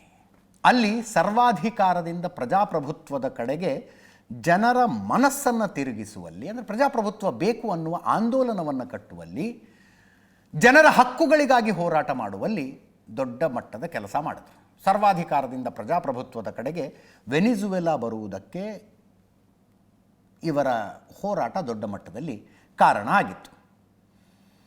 ಈ ಹೋರಾಟದಿಂದಾಗಿ ದೇಶದ್ರೋಹದ ಆರೋಪ ಹೊರಿಸಿ ಸಂಸತ್ನಿಂದ ಇವರನ್ನು ಅನರ್ಹ ಕೂಡ ಮಾಡಲಾಗಿತ್ತು. ಮಾನವ ಹಕ್ಕುಗಳ ಉಲ್ಲಂಘನೆ ಆಗ್ತಾ ಇದೆ ವೆನಿಜುವೆಲಾದಲ್ಲಿ ಅಂತ ಖಂಡನೆ ಮಾಡಿದ್ದಕ್ಕೆ ದೇಶದ್ರೋಹ, ದೇಶದ ವಿರುದ್ಧ ಪಿತೂರಿ, ಈ ಎಲ್ಲ ಆರೋಪಗಳನ್ನು ಹೊರಿಸಿ ಇವರನ್ನು ವಜಾ ಮಾಡಲಾಗಿತ್ತು ಸಂಸತ್ತಿನಿಂದ. 2025 ಈ ವರ್ಷ ಟೈಮ್ ಮ್ಯಾಗಝಿನ್ ಅವರು ಪ್ರಪಂಚದ 100 ಅತ್ಯಂತ ಪ್ರಭಾವಶಾಲಿ ಮಹಿಳೆಯರದ್ದು ಒಂದು ಪಟ್ಟಿ ಮಾಡಿದರು. ಅದರಲ್ಲಿ ಪಚಾಡೋ ಹೆಸರಿತ್ತು. ಇದರಲ್ಲಿ ನಾನು ಆಗಲೇ ಹೇಳಿದಾಗೆ ನೋಬೆಲ್ ಶಾಂತಿ ಪುರಸ್ಕಾರ ಪಡೆಯೋದಕ್ಕೆ ಸ್ವತಃ ಅರ್ಜಿ ಹಾಕೋದಕ್ಕಾಗೋದಿಲ್ಲ. ಇನ್ನೊಬ್ಬರು ನಿಮ್ಮನ್ನು ನಾಮಿನೇಟ್ ಮಾಡಬೇಕು. ದೇಶಗಳ ಮಾಡಬಹುದು, ಸಂಸ್ಥೆಗಳ ನಾಮನಿರ್ದೇಶನ ಮಾಡಬಹುದು. ಜನವರಿ 31 ಒಳಗೆ ಏನೇನು ಯಾರ್ಯಾರ್ದು ನಾಮನಿರ್ದೇಶನ ಮಾಡಬೇಕಂತಿದೆಯೋ ಮಾಡಿಬಿಡ್ಬೇಕು. ಜನವರಿ 31. ಅದಾದ ನಂತರ ಸಮಿತಿ ಸ್ಕ್ರೂಟಿನಿ ಮಾಡ್ತಾ ಹೋಗುತ್ತೆ. ಹೆಸರುಗಳನ್ನು ಕೈ ಬಿಡ್ತಾ ಹೋಗುತ್ತೆ. ಯಾರ್ಯಾರ ಹೆಸರು ಬಂದಿದೆ ಅನ್ನೋದನ್ನು ಅತ್ಯಂತ ರಹಸ್ಯವಾಗಿ ಕಾಪಾಡ್ತಾರೆ. ಅಂತಿಮವಾಗಿ ನಾರ್ವೇಜಿಯನ್ ನೋಬೆಲ್ ಕಮಿಟಿ ನಿರ್ಧಾರ ತೆಗೆದುಕೊಳ್ಳುತ್ತೆ ಇಂಥವ್ರಿಗೆ ಕೊಡೋದು ಅಂತ. ಡೊನಾಲ್ಡ್ ಟ್ರಂಪ್ರ ಹೆಸರು ಚರ್ಚೆಗೂ ಕೂಡ ಬಂದಿಲ್ಲ ಅಂತ ಒಂದಷ್ಟು ರೂಮರ್ಗಳು ಓಡಾಡ್ತಾ ಇದ್ದಾವೆ. ಒಂದು 20 ಸಲ, ನಾನು ಆಗಲೇ ಹೇಳಿದ ಹಾಗೆ 20 ಸಲ ಅಂದಿದ್ರು ಡೊನಾಲ್ಡ್ ಟ್ರಂಪ್. ಬರಾಕ್ ಒಬಾಮಾಗೆ ಯಾಕೆ ಸಿಕ್ತು ಶಾಂತಿ ಪ್ರಶಸ್ತಿ ಅಂತ ಕೇಳಿದ್ರು ಅವರು. ಬರಾಕ್ ಒಬಾಮಾ ಟೈಮ್ನಲ್ಲಿ ಅಮೇರಿಕ ಅನೇಕ ದೇಶಗಳ ಮೇಲೆ ದಾಳಿ ನಡೆಸ್ತು. ಇರಾಕ್ ಮೇಲಾಯಿತು, ಅಫ್ಘಾನಿಸ್ತಾನದ ಮೇಲಿನ ದಾಳಿ ಮುಂದುವರಿಯಿತು, ಸಿರಿಯಾ ಮೇಲೆ ದಾಳಿ ಆಯಿತು. ಹಾಗೆ ಒಂದು 7-8 ದೇಶದ ಮೇಲೆ ಬರಾಕ್ ಒಬಾಮಾ ಅಧ್ಯಕ್ಷರಾಗಿದ್ದಾಗ ಅಮೇರಿಕ ದಾಳಿ ಮಾಡಿತು. ಅಂಥವರಿಗೆ ನೋಬೆಲ್ ಶಾಂತಿ ಪುರಸ್ಕಾರ ಕೊಟ್ಟರು. ನಾನು 8 ಯುದ್ಧ ನಿಲ್ಲಿಸಿದ್ದೀನಿ, ನನಗೆ ಯಾಕೆ ಸಿಗಬಾರ್ದು ಅನ್ನೋದು ಡೊನಾಲ್ಡ್ ಟ್ರಂಪ್ ವಾದವಾಗಿತ್ತು. ಭಾರತ ಪಾಕಿಸ್ತಾನದ ಮಧ್ಯದಲ್ಲಿ ಅಣ್ವಸ್ತ್ರ ಯುದ್ಧವೇ ನಡೆದು ಹೋಗಿಬಿಡ್ತಿತ್ತು. ಒಬ್ಬರ ಮೇಲೊಬ್ಬರಿಬ್ಬರು ಅಣುಬಾಂಬ್ ಹಾಕತ್ತಿದ್ರು ಇವರು ಅಂತ ಒಂದು 50 ಸಲ ಹೇಳಿದ್ದಾರೆ ಟ್ರಂಪ್. ನಾನು ಹೇಳಿದೆ, ಎರಡೂ ದೇಶಗಳಿಗೆ ಹೆದರಿಸಿದೆ ನಾನು. ನೀವು ಯುದ್ಧ ನಿಲ್ಲಿಸದೆ ಹೋದರೆ ನಿಮ್ಮ ಜೊತೆ ವ್ಯಾಪಾರ ಮಾಡೋದಿಲ್ಲ ಅಂತ ಹೆದರಿಸಿದೆ. ವ್ಯಾಪಾರವನ್ನು ನನ್ನಷ್ಟು ಯಶಸ್ವಿಯಾಗಿ ಬಳಸಿಕೊಂಡ ಇನ್ನೊಬ್ಬ ಅಮೇರಿಕದ ಅಧ್ಯಕ್ಷ ಇಲ್ಲ. ಎಲ್ಲವನ್ನೂ ಹೇಳಿದ್ರು ಒಂದು 50 ಸಲ. ಇಂಡಿಯಾ ಪಾಕ್ ಕದನ ನಿಲ್ಲಿಸಿದ್ದೀನಿ, ಅರ್ಮೇನಿಯಾ ಅಜರ್ಬೈಜಾನ್ ಕದನ ನಿಲ್ಲಿಸಿದ್ದೀನಿ, ಕಾಂಬೋಡಿಯಾ ಥೈಲ್ಯಾಂಡ್ ಕದನ ನಿಲ್ಲಿಸಿದ್ದೀನಿ, ಕಾಂಗೋ ರವಾಂಡಾ ಕದನ, ಈಜಿಪ್ಟ್ ಇಥಿಯೋಪಿಯಾ ಕದನ, ಸರ್ಬಿಯಾ ಕಸಾವೋ ಕದನ, ಗಾಜಾ ಇಸ್ರೇಲ್ ಸೇರಿದಂತೆ ಎಲ್ಲ ಕದನಗಳನ್ನು ನಿಲ್ಲಿಸಿದ್ದೇನೆ. ನನಗೆ ನೋಬೆಲ್ ಶಾಂತಿ ಪುರಸ್ಕಾರ ಬರಬೇಕು, ಇದು ಅವರ ವಾದವಾಗಿತ್ತು. ನೋಡಿ, ಆಸೆ ಎಷ್ಟಿತ್ತು ಅಂದರೆ ವೈಟ್ ಹೌಸ್ನಿಂದ ಇವತ್ತು tweet, Donald Trump president of piece ಅಂತ, ಶಾಂತಿಯ ಅಧ್ಯಕ್ಷ. ವೈಟ್ ಹೌಸ್ನಿಂದ ಟ್ವೀಟ್ ಮಾಡಿದ್ದಾರೆ ಇವತ್ತು. 2009ರಿಂದ 2017 ತನಕ ಬರಾಕ್ ಒಬಾಮಾ ಅಮೇರಿಕದ ಅಧ್ಯಕ್ಷರಾಗಿದ್ದರು. ಡೆಮೊಕ್ರೆಟಿಕ್ ಪಕ್ಷ, ಇವರು ರಿಪಬ್ಲಿಕನ್. ಎರಡೇ ಪಕ್ಷ, ದ್ವಿಪಕ್ಷೀಯ ಪ್ರಜಾಪ್ರಭುತ್ವ ಇರೋದು ಅಮೇರಿಕದಲ್ಲಿ. ಡೆಮೊಕ್ರೆಟ್ಸು ಮತ್ತು ರಿಪಬ್ಲಿಕನ್ಸು. ಡೊನಾಲ್ಡ್ ಟ್ರಂಪ್ ರಿಪಬ್ಲಿಕನ್ ಪಕ್ಷದಿಂದ ಗೆದ್ದು ಬಂದಿದ್ದಾರೆ. ಬರಾಕ್ ಒಬಾಮಾ ಇವರ ವಿರೋಧ ಪಕ್ಷದಲ್ಲಿದ್ದರು, ಡೆಮೊಕ್ರೆಟ್ ಆಗಿದ್ದರು. ನೋಬೆಲ್ ಶಾಂತಿ ಪುರಸ್ಕಾರ ಬರಾಕ್ ಒಬಾಮಾಗೆ ಬಂದಿತ್ತು. ಆದರೆ ಬರಾಕ್ ಒಬಾಮಾ ಕಾಲದಲ್ಲಿ Afghanistan, Iraq, Syria, Libya, Somalia ದೇಶಗಳ ಮೇಲೆ ಅಮೇರಿಕ ದಾಳಿ ನಡೆಸಿತು. ಹೀಗಿದ್ದು ಅವರಿಗೆ ಯಾಕೆ ನೋಬೆಲ್ ಶಾಂತಿ ಪುರಸ್ಕಾರ ಕೊಟ್ಟರು ಅಂತ ಡೊನಾಲ್ಡ್ ಟ್ರಂಪ್ ಪ್ರಶ್ನೆ. ಅವರಿಗೆ ಅಂದರೆ ಅಂತಾರಾಷ್ಟ್ರೀಯ ಶಾಂತಿಗಾಗಿ ಶ್ರಮಿಸಿದ್ದ ಕಾರಣಕ್ಕಾಗಿ ಅಂತಾರಾಷ್ಟ್ರೀಯ ರಾಜತಾಂತ್ರಿಕತೆ, ಜನರ ನಡುವಿನ ಸಹಕಾರವನ್ನು ಬಲಪಡಿಸಲು ಅಸಾಧಾರಣ ಪ್ರಯತ್ನ ಮಾಡಿದ್ದಾರೆ ಅಂಥೇಳಿ ಬರಾಕ್ ಒಬಾಮಾಗೆ ನೋಬೆಲ್ ಶಾಂತಿ ಪುರಸ್ಕಾರವನ್ನು ಕೊಡಲಾಗಿತ್ತು. ಹಾಗಿದ್ದ ಮೇಲೆ ಡೊನಾಲ್ಡ್ ಟ್ರಂಪಿಗೆ ಯಾಕೆ ಕೊಡಲಿಲ್ಲ? ಯಾಕೆ ಅಂದರೆ ಪಾಕಿಸ್ತಾನ, ಇಸ್ರೇಲ್ ಬಿಟ್ಟು ಇನ್ಯಾವ ದೇಶವೂ ಹೇಳಲಿಲ್ಲ ಇವ್ರಿಗೊಂದು ಶಾಂತಿ ಪುರಸ್ಕಾರ ಕೊಟ್ಟುಬಿಡಿ, ನೋಬೆಲ್ ಶಾಂತಿ ಪುರಸ್ಕಾರ ಕೊಟ್ಟುಬಿಡಿ ಅಂತ ಹೇಳಿದ್ದು 2 ದೇಶಗಳು, ಒಂದು ಪಾಕಿಸ್ತಾನ, ಇನ್ನೊಂದು ಇಸ್ರೇಲ್. ಅಂತಾರಾಷ್ಟ್ರೀಯ ಸಂಸ್ಥೆಗಳು ಕೂಡ ಇವರ ಪರವಾಗಿ ನಿಲ್ಲಲಿಲ್ಲ. ಯಾರು ನಿಲ್ತಾರೆ ರೀ? ಯುನೈಟೆಡ್ ನೇಷನ್ಸ್ ನಿಲ್ಲುತ್ತಾ? WHO ನಿಲ್ಲುತ್ತಾ? ಯಾರು ನಿಲ್ತಾರೆ? ಎಲ್ಲರ ಜೊತೆಗೂ ತಿಕ್ಕಾಟ ಆಗಿದೆ. 8 ಯುದ್ಧಗಳನ್ನು ನಾನು ನಿಲ್ಲಿಸಿದೆ ಅಂತ ಟ್ರಂಪ್ ಏನು ಹೇಳಿದ್ರಲ್ಲ, ಆ ದೇಶಗಳು ಹೇಳಬೇಕಾಗಿತ್ತು, ಹೌದು ಟ್ರಂಪ್ ಕಾರಣಕ್ಕಾಗಿ ನಮ್ಮ ಸಂಘರ್ಷ ನಿಲ್ತು. ಒಂದು ದೇಶವೂ ಒಪ್ಕೊಳ್ಳಿಲ್ಲ ಅದನ್ನು. ಇವ್ರು ಹೇಳಿದ್ರು ನನ್ನ ಪ್ರಯತ್ನದಿಂದಾಗಿ ನಿಲ್ತು, ನನ್ನ ಪ್ರಯತ್ನದಿಂದಾಗಿ. ಒಂದು ದೇಶನೂ ಒಪ್ಕೊಳ್ಳಿಲ್ಲ. ನಾನು ಅಧಿಕಾರಕ್ಕೆ ಬಂದು 24 ಗಂಟೆಗಳಲ್ಲಿ ಯುಕ್ರೇನ್ ರಷ್ಯಾ ಯುದ್ಧ ನಿಲ್ಲಿಸ್ಬಿಡ್ತೀನಿ ಅಂದಿದ್ರು ಟ್ರಂಪು. ಇನ್ನೂ ತನಕ ನಡೀತಾ ಇದೆ ಅದು. ಗಾಜಾ ಇಸ್ರೇಲ್ ಯುದ್ಧ ಚಿಟಿಕೆ ಹೊಡೆಯೋಷ್ಟರ ನಿಲ್ಲಿಸ್ಬಿಡ್ತೀನಿ ಅಂತ ಡೊನಾಲ್ಡ್ ಟ್ರಂಪ್ ಹೇಳಿದರು. ಈಗ 2 ದಿವಸದ ಹಿಂದೆ ಒಂದು ಒಪ್ಪಂದಕ್ಕೆ ಬರಲಾಗಿದೆ. ಅಲ್ಲಿ ತನಕ ಬಂದು ನಿಂತಿದೆ ಅದು. ಒಪ್ಪಂದ ಗ್ರೌಂಡ್ನಲ್ಲಿ ಜಾರಿಗೆ ಬಂದಾಗಲೇ ನಿಜ. ಬೆಂಜಮಿನ್ ನೆತನ್ಯಾಹು ವೈಟ್ ಹೌಸ್ನಲ್ಲಿ ಕೂತ್ಕೊಂಡು ಹಮಾಸ್ಗೆ ಶಾಂತಿ ಒಪ್ಪಂದದ ಸೂತ್ರ ಕಳಿಸೋದಕ್ಕೆ ಮಾತುಕತೆ ನಡೆಸ್ತಾ ಇದ್ದಾಗಲೇ ಇಸ್ರೇಲಲ್ಲಿ ಬಾಂಬ್ ಆಗ್ತಾ ಇತ್ತು ಗಾಜಾ ಸ್ಟ್ರಿಪ್ ಮೇಲೆ. ನಿಲ್ಲಿಸಿದ್ದೀನಿ ನಿಂತಿಲ್ಲ ಅದಿನ್ನು. ಇವರು ಅಂದರೆ ಕ್ಲೇಮ್ ಹೆಂಗಿತ್ತು ಅಂತ ಡೊನಾಲ್ಡ್ ಟ್ರಂಪ್ ಕ್ಲೇಮ್ ಅದು, ಜೊತೆಗೆ ಫ್ರಸ್ಟ್ರೇಷನ್ನು ಇತ್ತು. ಇಷ್ಟೆಲ್ಲ ಯುದ್ಧ ನಿಲ್ಲಿಸಿದ್ದೀನಿ, ನನಗೆ ಕೊಡೋದಿಲ್ಲ ಇವರು, ನಾನು ಹೆಂಗೆ ಯುದ್ಧ ನಿಲ್ಲಿಸಿದೆ ಅಂತ ಯಾರಾದ್ರು ಪುಸ್ತಕ ಬರೆದ್ರೆ ಪುಸ್ತಕ ಬರೆದವ್ರಿಗೆ ಕೊಡ್ತಾರೆ, ನನ್ನಿಂದಾಗಿ ಎಷ್ಟು ಪ್ರಾಣಗಳು ಉಳಿದಿವೆ ಗೊತ್ತಾ ಎಲ್ಲ ಹೇಳಿದರು ಡೊನಾಲ್ಡ್ ಟ್ರಂಪ್. ಇಲ್ಲಿ ತನಕ ಅಮೆರಿಕದ 4 ಜನ ಅಧ್ಯಕ್ಷರಿಗೆ ನೊಬೆಲ್ ಶಾಂತಿ ಪುರಸ್ಕಾರ ಸಿಕ್ಕಿದೆ. 1906ರಲ್ಲಿ ಥಿಯೋಡೋರ್ ರೂಸ್ವೆಲ್ಟ್ಗೆ ಸಿಕ್ಕಿತ್ತು, ರಷ್ಯಾ ಜಪಾನ್ ಯುದ್ಧ ನಿಲ್ಲಿಸಿದ್ದಕ್ಕೆ. 1920ರಲ್ಲಿ ಉಡ್ರೋ ವಿಲ್ಸನ್ಗೆ ಮೊದಲ ಮಹಾಯುದ್ಧ ನಿಲ್ಲಿಸೋದಕ್ಕೆ ಅವರ ಪ್ರಯತ್ನ ತುಂಬ ಚೆನ್ನಾಗಿತ್ತು ಅನ್ನೋ ಕಾರಣಕ್ಕೆ ಸಿಕ್ಕಿತ್ತು. 2002ರಲ್ಲಿ ಜಿಮ್ಮಿ ಕಾರ್ಟರ್ಗೆ ಅಂತಾರಾಷ್ಟ್ರೀಯ ಸಂಘರ್ಷಗಳಿಗೆ ಶಾಂತಿಯುತ ಪರಿಹಾರ ಕೊಟ್ಟಿದ್ದಕ್ಕಾಗಿ, ಅಂದರೆ ಯಾವುದನ್ನು ಇವ್ರು ಕ್ಲೇಮ್ ಮಾಡ್ತಿದ್ದಾರಲ್ಲ ಅದೇ ಕಾರಣಕ್ಕೆ ಜಿಮ್ಮಿ ಕಾರ್ಟರ್ಗೆ ಸಿಕ್ಕಿತ್ತು. 2009ರಲ್ಲಿ ಬರಾಕ್ ಒಬಾಮಾಗೆ ಅಂತಾರಾಷ್ಟ್ರೀಯ ರಾಜತಾಂತ್ರಿಕತೆ ಮತ್ತು ಸಹಕಾರವನ್ನು ಹೆಚ್ಚಿಸಲು ಗಣನೀಯ ಪ್ರಯತ್ನ ಮಾಡಿದ್ದಕ್ಕೆ. ಇದು ಈ ನೊಬೆಲ್ ಶಾಂತಿ ಪುರಸ್ಕಾರ ಘೋಷಣೆಯಾದ ನಂತರ ವೈಟ್ ಹೌಸ್ನ ಟ್ವೀಟು ಅಂತಿದ್ದೆ ನಾನು. ಟ್ರಂಪ್ರದ್ದು ಮಾನವೀಯ ಹೃದಯ. ಅಮೆರಿಕ ಅಧ್ಯಕ್ಷ ಡೊನಾಲ್ಡ್ ಟ್ರಂಪ್ ಶಾಂತಿ ಒಪ್ಪಂದಗಳನ್ನು ಮುಂದುವರಿಸ್ತಾರೆ, ಯುದ್ಧಗಳನ್ನು ಕೊನೆಗೊಳಿಸಿ ಜೀವ ಉಳಿಸುವುದನ್ನು ಮುಂದುವರಿಸ್ತಾರೆ. ಅಮೆರಿಕ ಅಧ್ಯಕ್ಷ ಡೊನಾಲ್ಡ್ ಟ್ರಂಪ್ ಅವರದ್ದು ಮಾನವೀಯ ಹೃದಯ ಅಂತ ಸ್ಟೀವನ್ ಚೆಯುಂಗ್ ಶ್ವೇತಭವನದ ವಕ್ತಾರರ ಹೇಳಿಕೆ ಇದು. ಬಟ್ ಹಿಂದೆ ಯಾವತ್ತೂ ಯಾವ ನಾಯಕನೂ ಒಂದು ನೊಬೆಲ್ ಶಾಂತಿ ಪುರಸ್ಕಾರಕ್ಕೋಸ್ಕರ ಇಷ್ಟು ಗಿಡಗಿಡಾಯಿಸಿದ್ದನ್ನಂತೂ ನಾವು ನೋಡಿರಲಿಲ್ಲ. ಅಫ್ಘಾನಿಸ್ತಾನದ ವಿದೇಶಾಂಗ ಸಚಿವರು ಭಾರತಕ್ಕೆ ಬಂದಿದ್ದಾರೆ. 8 ದಿನಗಳ ಪ್ರವಾಸ. ಅಫ್ಘಾನಿಸ್ತಾನದಲ್ಲಿ ತಾಲಿಬಾನ್ ಸರ್ಕಾರ ಇದೆ. ತಾಲಿಬಾನ್ ಸರ್ಕಾರದ ವಿದೇಶಾಂಗ ಸಚಿವ ಅಮೀರ್ ಖಾನ್ ಮುತ್ತಖಿ ಭಾರತಕ್ಕೆ ಬಂದಿದ್ದು, ನಮ್ಮ ವಿದೇಶಾಂಗ ಸಚಿವ ಡಾಕ್ಟರ್ ಜೈಶಂಕರ್ ಜೊತೆ ದ್ವಿಪಕ್ಷೀಯ ಮಾತುಕತೆ ನಡೆಸಿದ್ದು, ಅನೇಕ ಒಪ್ಪಂದಗಳಿಗೆ ಸಹಿ ಹಾಕಿದ್ದು ಎಲ್ಲವೂ ಆಯಿತು. ಅಫ್ಘಾನಿಸ್ತಾನದಲ್ಲಿ ತಾಲಿಬಾನ್ ಅಧಿಕಾರಕ್ಕೆ ಬಂದ 4 ವರ್ಷಗಳ ನಂತರ ಮಾತುಕತೆಗಳು ಶುರುವಾದವು. 2021ರ ತನಕ ಅಫ್ಘಾನಿಸ್ತಾನದಲ್ಲಿ ಅಮೇರಿಕ ಇತ್ತು. 2021ರಲ್ಲಿ ಗುಡಿಚಾಪಿ ಗಂಟು ಮೂಟೆ ಕಟ್ಕೊಂಡು ಅಮೇರಿಕ ಹೋಯಿತು. ಆಗಿನ ಆ ಘನಘೋರ ದೃಶ್ಯಗಳನ್ನು ನೀವು ನೋಡಿರ್ತೀರಿ. ಅಫ್ಘಾನಿಸ್ತಾನದಲ್ಲಿ ಯುದ್ಧಕ್ಕೆ ಅಂತ ಅಮೇರಿಕ ತಂದಿದ್ದ ಆಯುಧಗಳನ್ನು ವಾಪಸ್ ತಗೊಂಡು ಹೋಗೋದಕ್ಕಾಗದೆ ಅವನ್ನೆಲ್ಲ ಅಲ್ಲೇ ಡಿಸ್ಮ್ಯಾಂಟಲ್ ಮಾಡಿ, ಆ ಟೆಕ್ನಾಲಜಿ ಇವ್ರಿಗೂ ಸಿಗಬಾರ್ದಲ್ಲ, ಹಾಗೆಲ್ಲ ಮಾಡಿ ವಿಮಾನ ಹತ್ಕೊಂಡು ಹೋದರು. ಭಯೋತ್ಪಾದನೆ ವಿರುದ್ಧದ ಸಮರದಲ್ಲಿ ತಮಗೆ ಅಫ್ಘಾನಿಸ್ತಾನದವ್ರು ಯಾರ್ಯಾರು ಸಹಾಯ ಮಾಡಿದ್ರಲ್ಲ, ಅವರು ಅಮೇರಿಕದವ್ರು ಹೋಗ್ಬಿಟ್ರೆ ಅವ್ನು ಹೊಡೆದುಕೊಳ್ತಾರೆ ಅನ್ನೋದು ಗೊತ್ತಿತ್ತು ಅವ್ರಿಗೆ. ಅವ್ರನ್ನೆಲ್ಲ ಕರ್ಕೊಂಡು ಹೋದ್ರು. ಅಫ್ಘಾನಿಸ್ತಾನದಲ್ಲಿ ತಾಲಿಬಾನ್ ಸರ್ಕಾರ ಬರ್ತಾ ಇದೆ ಅಂದರೆ ಅಫ್ಘಾನಿಸ್ತಾನಿಯರ ಭಯ ಹೆಂಗಿತ್ತು ಅಂದರೆ, ಹೆಂಗಾರು ಮಾಡಿ ದೇಶದಿಂದ ತಪ್ಪಿಸಿಕೊಳ್ಳಬೇಕು, ಪ್ರಿಫರೇಬಲಿ ಅಮೇರಿಕಕ್ಕೆ ಹೋಗಬೇಕು ಅಂತ. ಆದರೆ ಅಮೇರಿಕಕ್ಕೆ ಹೋಗ್ಬೇಕು ಅಂದರೆ ಹತ್ತಿಸ್ಕೊಂಡ್ಬಿಡ್ತಾರೆ ವಿಮಾನದ ರೆಕ್ಕೆಗಳಲ್ಲಿ, ಲ್ಯಾಂಡಿಂಗ್ ಗೇರ್ಗಳಲ್ಲಿ ಬಚ್ಚಿಟ್ಕೊಂಡು ಕೂತ್ಕೊಂಡಿದ್ರು. ವಿಮಾನ ಟೇಕ್ ಆಫ್ ಆಗ್ತಿದ್ದಂಗೆ ಕೆಳಗೆ ಉದುರು ಬಿದ್ದರು, ಅವರು ಹಣ್ಣು ಉದುರು ಬಿದ್ದಂಗೆ ಬಿದ್ದರು. 2021ರ ದೃಶ್ಯಗಳು. ಅದಾದ ನಂತರ ಒಂದು ಹಂತದ ಸ್ಟೆಬಿಲಿಟಿ ಅಲ್ಲಿ ಬಂದಿದೆ. ಈಗ ತಾಲಿಬಾನಿ ಸರ್ಕಾರದ ವಿದೇಶಾಂಗ ಸಚಿವರು ಭಾರತಕ್ಕೆ ಬಂದು ದ್ವಿಪಕ್ಷೀಯ ಮಾತುಕತೆ ಮಾಡ್ತಾ ಇದ್ದಾರೆ.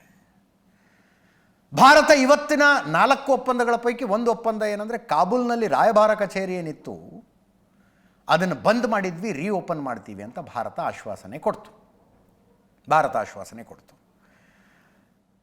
ಇದೊಂದು ಬೆಳವಣಿಗೆಯನ್ನು ಹೆಂಗೆ ನೋಡ್ತಾರೋ ಗೊತ್ತಿಲ್ಲ ಜನ. ತಾಲಿಬಾನಿ ಸರ್ಕಾರದ ಜೊತೆಗೆ ಮಾತುಕತೆಯಾ?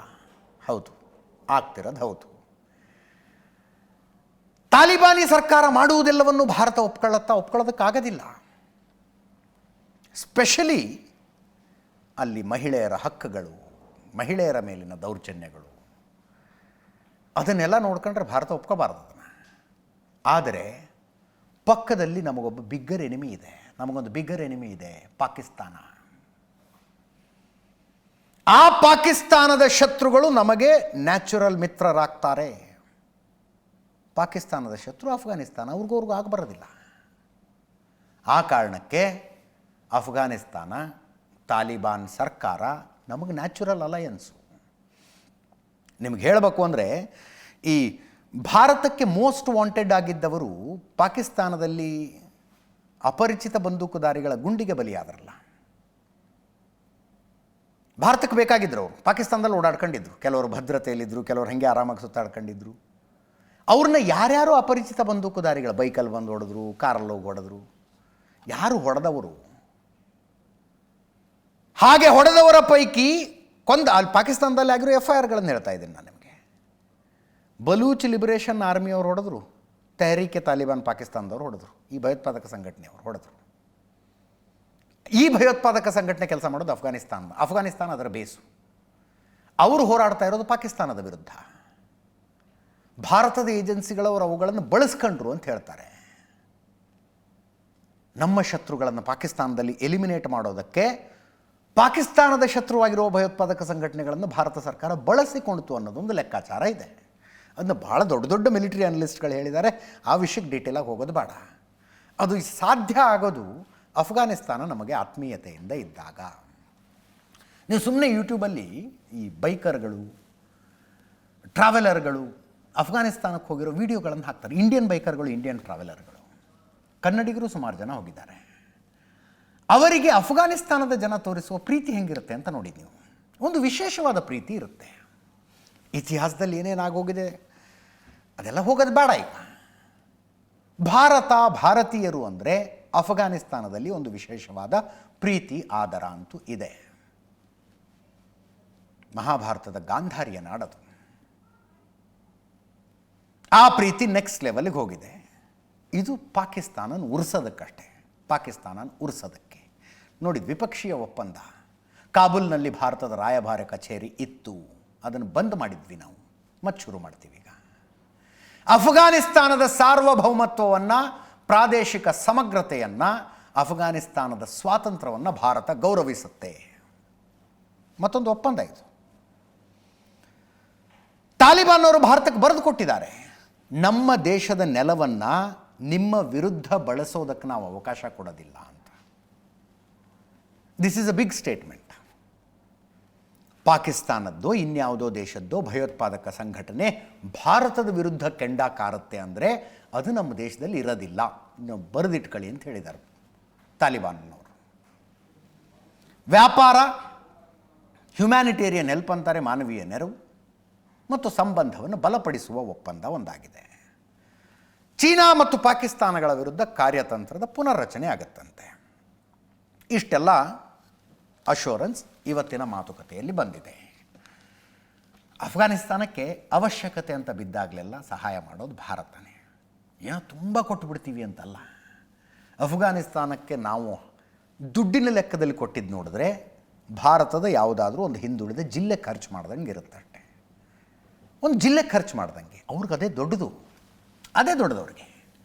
ಭಾರತದಿಂದ ಒಂದು 100 ಮಿಲಿಟ್ರಿ ಜೀಪ್ಗಳ ಗಿಫ್ಟ್ ಆಗಿ ಬಂದುಬಿಟ್ರೆ ಅವ್ರು 1 ವರ್ಷ ಹೇಳ್ಕೊಂಡು ಓಡಾಡ್ತಾರೆ. ಒಂದು 100 ಜೀಪ್ ಬಂದುಬಿಟ್ಟು ಅಂತ.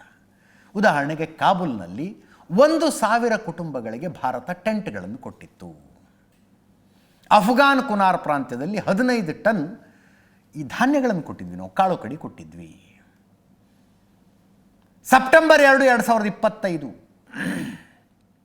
ಕಳೆದ ತಿಂಗಳು 21 ಟನ್ ಪರಿಹಾರ ಸಾಮಗ್ರಿಯನ್ನು ವಿಮಾನದ ಮೂಲಕ ಕಳಿಸಿದ್ದಾರೆ. ಅದರಲ್ಲಿ ಏನಿತ್ತು? ಕಂಬಳಿಗಳು, ಟೆಂಟ್ಗಳು, ನೀರಿನ ಟ್ಯಾಂಕು, ಜನರೇಟರ್ಗಳು, ಪಾತ್ರೆ ಪಗಡೆ, ವಾಟರ್ ಪ್ಯೂರಿಫೈಯರ್ಗಳು, ಬೆಡ್ಶೀಟ್ಗಳು, ಒಂದಷ್ಟು ಔಷಧಿ, ವೀಲ್ ಚೇರು, ಸ್ಯಾನಿಟೈಸರು, ORSಗಳು, ಮೆಡಿಕಲ್ ಇಕ್ವಿಪ್ಮೆಂಟ್ಸು, ಇಂಥವನ್ನು ಕೊಟ್ಟಿದ್ದಷ್ಟೇ. ಅವರಿಗೆ ದೊಡ್ಡ ಸಹಾಯ ಅದು. ಏನಿಲ್ಲ ರೀ ಆ ದೇಶದಲ್ಲಿ. ಜನವರಿ 8, 2025 50,000 ಟನ್ ಗೋಧಿ ಕಳಿಸಿದ್ವಿ, 300 ಟನ್ ಔಷಧಿ, 27 ಟನ್ ಪರಿಹಾರ ಸಾಮಗ್ರಿಗಳು. ಭೂಕಂಪ ಆಗಿತ್ತು ಅವ್ರಿಗೆ. 40,000 ಲೀಟರ್ ಕೀಟನಾಶಕ, 10 ಕೋಟಿ ಪೋಲಿಯೋ ಡ್ರಾಪ್ಸ್ ಅಂತೆ. ಕೋವಿಡ್-19 ಇದನ್ನು ಕೊರೋನಾ ಲಸಿಕೆ ಕಳಿಸಿದ್ವಿ, 1.5 ಮಿಲಿಯನ್, 15 ಲಕ್ಷ ಕೊರೋನಾ ಲಸಿಕೆ. ಇಂಥವನ್ನೆಲ್ಲ ಸಹಾಯ ಮಾಡ್ಕೊಂಡು ಬರುತ್ತೆ. ಅಲ್ಲೊಂದಷ್ಟು ರೋಡ್ ಗೀಡ್ ಮಾಡಿಸಿ ಕೊಟ್ಟಿದೆ ಭಾರತ, ಒಂದಷ್ಟು ಆಸ್ಪತ್ರೆ ಕಟ್ಟಿಸ್ಕೊಟ್ಟಿದೆ. ಅದರ ಮೇಲೆ ಭಾರತದ ಫ್ಲ್ಯಾಗ್ ಇರುತ್ತೆ, ಭಾರತೀಯ ನಾಯಕರುಗಳ ಹೆಸರಿರ್ತವೆ. ಅದನ್ನು ತುಂಬ ಹೆಮ್ಮೆಯಿಂದ ಅವರು ಅನುಭವಿಸ್ತಾರೆ, ಖುಷಿಯಿಂದ ಇರ್ತಾರೆ ಅವರು. ಈ ಸಂಬಂಧ ಸುಧಾರಣೆ ಪ್ರಯತ್ನ ನಡೀತಾ ಇತ್ತು. ರಾಜತಾಂತ್ರಿಕ ಮಾತುಕತೆಗೆ ಒಂದು ಸಲ ಕಾಬೂಲ್ಗೆ ಏಪ್ರಿಲ್ 28ಕ್ಕೆ ಭಾರತದ ವಿದೇಶಾಂಗ ಅಧಿಕಾರಿಗಳು ಹೋಗಿದ್ದರು. ವಿದೇಶಾಂಗ ಇಲಾಖೆ ಜಂಟಿ ಕಾರ್ಯದರ್ಶಿ ಆನಂದ್ ಪ್ರಕಾಶ್ ಹೋಗಿದ್ದರು. ಇದೇ ಮುತ್ತಕಿ ಜೊತೆಗೆ ಆವಾಗ ಕಾಬೂಲ್ನಲ್ಲಿ ಮಾತುಕತೆಯಾಗಿತ್ತು. ಮೇ 15ಕ್ಕೆ ಪಹಲ್ಗಾಮ್ ಭಯೋತ್ಪಾದಕ ದಾಳಿ ಆದಾಗ ಆ ದಾಳಿಯನ್ನು ತಾಲಿಬಾನ್ ಸರ್ಕಾರ ಅತ್ಯುಗ್ರವಾಗಿ ಮೇ 15ನೇ ತಾರೀಕಿಗೆ ಖಂಡನೆ ಮಾಡ್ತು. ಇದಾಗಬಾರ್ದಾಗಿತ್ತು, ಅಮಾನವೀಯ ಇದು ಅಂತ ಹೇಳ್ತು. ಮೊದಲ ಸಲ ಮೇ 15ನೇ ತಾರೀಖೇ ಭಾರತದ ವಿದೇಶಾಂಗ ಸಚಿವರು ಮತ್ತು ಅಫ್ಘಾನಿಸ್ತಾನದ ವಿದೇಶಾಂಗ ಸಚಿವರು ಫೋನ್ನಲ್ಲಿ ಮಾತಾಡಿದ್ರು. 4 ವರ್ಷದಲ್ಲಿ ಫಸ್ಟ್ ಟೈಮ್ ಫೋನ್ನಲ್ಲಿ ಮಾತಾಡಿದ್ದದು. ತಾಲಿಬಾನ್ ವಿದೇಶಾಂಗ ಸಚಿವ ಮುತ್ತಕಿ ಈಗ ಭಾರತಕ್ಕೆ ಬಂದಿದ್ದಾರೆ. ಇಲ್ಲಿಗೆ ಬಂದು ನಿಂತಿದೆ ಭಾರತ ಅಫ್ಘಾನಿಸ್ತಾನದ ಸಂಬಂಧ. ನಮ್ಮಿಬ್ಬರದ್ದು ರಫ್ತು, 2 ದೇಶಗಳ ಮಧ್ಯದ ರಫ್ತು ಮಿಲಿಯನ್ಗಳಲ್ಲಿದೆ. ಆಮದು ಅಂದರೆ ಅಲ್ಲಿ ಡ್ರೈ ಫ್ರೂಟ್ಸ್ ಬಿಟ್ಟು ಇನ್ನು ಹೆಚ್ಚಿಗೆ ಏನು ತರಿಸ್ಕೊಳ್ಳೋಕ್ಕೇನು ತುಂಬ ಇಲ್ಲ. ಅಲ್ಲಿ ಭಾರತದಿಂದ ಅಲ್ಲಿಗೆ ಹೋಗುವಂಥದ್ದು ತುಂಬ ಇದೆ. ಅವ್ರ ಹತ್ರ ಏನು ಖರೀದಿ ಮಾಡೋದಕ್ಕೆ ದುಡ್ಡಿಲ್ಲ. ನಡೀತಾ ಇದೆ ಒಂದು ವ್ಯಾಪಾರ. ಈ ಬ್ರಿಟನ್ ಜೊತೆಗೆ ಮುಂದಿನ ವರ್ಷದ ಇನ್ನು 10 ವರ್ಷದಲ್ಲಿ 100 ಬಿಲಿಯನ್ ಮಾಡೋಣ, ಹಾಗೆಲ್ಲ ಮಾಡೋದಕ್ಕಾಗೋದಿಲ್ಲ. ಅಫ್ಘಾನಿಸ್ತಾನ ಜೊತೆಗೆ ಒಂದು ಫ್ರೆಂಡ್ ಅಂತ ಇರುತ್ತಷ್ಟೇ. ಒಂದು ಹೇಳಿಕೆಯನ್ನು ಕೊಟ್ಟಿದ್ದಾರೆ ವಿದೇಶಾಂಗ ಸಚಿವರು, ಅಫ್ಘಾನಿಸ್ತಾನದ ವಿದೇಶಾಂಗ ಸಚಿವರು. ಅಫ್ಘಾನಿಸ್ತಾನ ಭಾರತವನ್ನು ಆಪ್ತ ಮಿತ್ರನಂತೆ ನೋಡುತ್ತೆ. ನಮ್ಮ ಪ್ರದೇಶವನ್ನು ಬಳಸಲು ಯಾರಿಗೂ ಅವಕಾಶ ಕೊಡೋದಿಲ್ಲ. ಬೇರೆಯವರನ್ನು ಬೆದರಿಸಲು ನಮ್ಮ ಭೂಪ್ರದೇಶ ನಾವು ಕೊಡೋದಿಲ್ಲ. ನನ್ನ ಪ್ರದೇಶ ಯಾರ ವಿರುದ್ಧವೂ ಬಳಸೋದಕ್ಕೆ ಕೊಡೋದಿಲ್ಲ. ಯಾವಾಗಲೂ ಭಾರತದ ಜೊತೆ ಒಳ್ಳೆಯ ಸಂಬಂಧ ಬಯಸ್ತೀವಿ. ಭೂಕಂಪದ ಸಮಯದಲ್ಲಿ ಭಾರತ ಮಾನವೀಯ ನೆರವು ಕೊಟ್ಟಿದೆ. ಭಾರತಕ್ಕೆ ಅಫ್ಘಾನಿಸ್ತಾನ ಯಾವಾಗಲೂ ಧನ್ಯವಾದ ಹೇಳುತ್ತೆ ಅಂತ. ಒಂದು ಕಡೆ ಅಫ್ಘಾನಿಸ್ತಾನದ ವಿದೇಶಾಂಗ ಸಚಿವರು ದಿಲ್ಲಿಲಿ ಇದ್ಕೊಂಡು ದ್ವಿಪಕ್ಷೀಯ ಮಾತುಕತೆ ಮಾಡ್ತಾ ಇದ್ದರೆ ಪಾಕಿಸ್ತಾನದ ಜೀವ ಅದು ಹೆಂಗೆ ತಡ್ಕೊಳ್ಳುತ್ತೆ. ಕಾಬೂಲ್ ಮೇಲೆ ಏರ್ ಸ್ಟ್ರೈಕ್ ಮಾಡಿದ್ದಾರೆ. 2021ರಲ್ಲಿ ಅಮೆರಿಕ ಕಾಬೂಲ್ ಬಿಟ್ಟು ಬಂದ ನಂತರ ನಡೆದಂಥ ಮೊದಲ ಈ ಥರದ ದಾಳಿ ಇದು. ತೆಹರೀಕೆ ತಾಲಿಬಾನ್ ಪಾಕಿಸ್ತಾನ ಅನ್ನುವ ಸಂಘಟನೆ ಇದೆಯಲ್ಲ, ಪಾಕಿಸ್ತಾನದಲ್ಲಿ ಅವರು ಕಂಡಲ್ಲಿ ಹೊಡಿತಾ ಇದ್ದಾರೆ ಅವ್ರನ್ನ, ಕಂಡಲ್ಲಿ. ಆ TTP ಅರ್ಥಾತ್ ತೆಹರೀಕೆ ತಾಲಿಬಾನ್ ಪಾಕಿಸ್ತಾನದ ಮುಖ್ಯಸ್ಥನನ್ನು ಹೊಡೆಯೋದಕ್ಕೆ ಮುಫ್ತಿ ನೂರ್ ವಾಲಿ, TTP ಮುಖ್ಯಸ್ಥ ಮುಫ್ತಿ ನೂರ್ ವಾಲಿ, ಆತನನ್ನು ಕೊಲ್ಲಬೇಕು ಅಂತ ಪಾಕಿಸ್ತಾನ ಅಫ್ಘಾನಿಸ್ತಾನದ ಕಾಬೂಲ್ನಲ್ಲಿ ಮಾಡಿದ ಏರ್ ಸ್ಟ್ರೈಕ್ ಇದು. ಪಾಕಿಸ್ತಾನದಲ್ಲಿ ಪಾಕಿಸ್ತಾನಿ ಸೈನಿಕರನ್ನು ತೆಹರೀಕೆ ತಾಲಿಬಾನ್ ಪಾಕಿಸ್ತಾನದವರು ಅದು ಹೆಂಗೆ ಹುಳ ಹುಪ್ಪಡೆ ಹೊಡೆದಂಗೆ ಹೊಡಿತಿದ್ದಾರೆ ಅಂದರೆ, ನಿನ್ನೆ ಮೊನ್ನೆ ಒಂದು 14 ಜನರನ್ನು ಕೊಂದರು, 14 ಸೈನಿಕರನ್ನು. ಅದಕ್ಕೆ ಏರ್ ಸ್ಟ್ರೈಕ್ ಮಾಡಿ ನಾವು ಮುಫ್ತಿನ ಕೊಂದುಬಿಟ್ವಿ ಅಂತ ಪಾಕಿಸ್ತಾನದ ಸ್ಟೇಟ್ಮೆಂಟ್ ಬಂತು. ಮುಫ್ತಿ ನೂರ್ನನ್ನು ನಾವು ಹೊಡೆದು ಹಾಕಿದ್ವಿ ಏರ್ ಸ್ಟ್ರೈಕ್ನಲ್ಲಿ ಅಂತ. ಆನಂತರ ಮುಫ್ತಿ ನೂರ್ದು ಆಡಿಯೋ ರೆಕಾರ್ಡಿಂಗ್ ಬಂತು, ನನಗೇನೂ ಆಗಿಲ್ಲ, ನಾನು ಗಟ್ಟಿಮುಟ್ಟಾಗಿದ್ದೀನಿ ಅಂತ. ಅಫ್ಘಾನಿಸ್ತಾನದ ರಾಜಧಾನಿ ಕಾಬೂಲ್ನ 2 ಕಡೆಗಳಲ್ಲಿ ಪಾಕಿಸ್ತಾನಿ ಫೈಟರ್ ಜೆಟ್ಗಳು ಹೋಗಿ ಬಾಂಬ್ ಹಾಕಿದವು. ಅಬ್ದುಲ್ ಹಕ್ ಚೌಕ್ ಹತ್ರ ಭೀಕರವಾಗಿ ಬ್ಲಾಸ್ಟ್ ಆಯಿತು.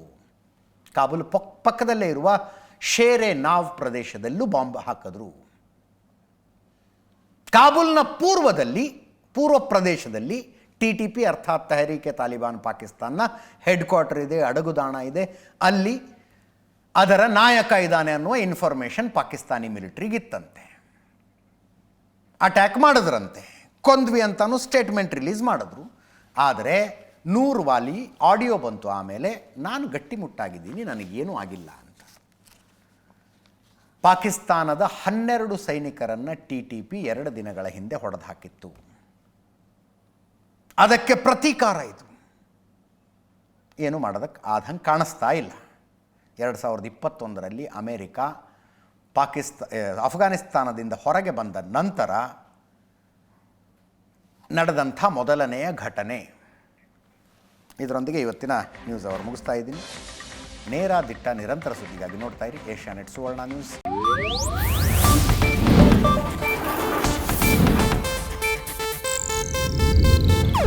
ಇದು ಏಷ್ಯಾನೆಟ್ ನ್ಯೂಸ್ ನೆಟ್ವರ್ಕ್ ಪ್ರಸ್ತುತಿ.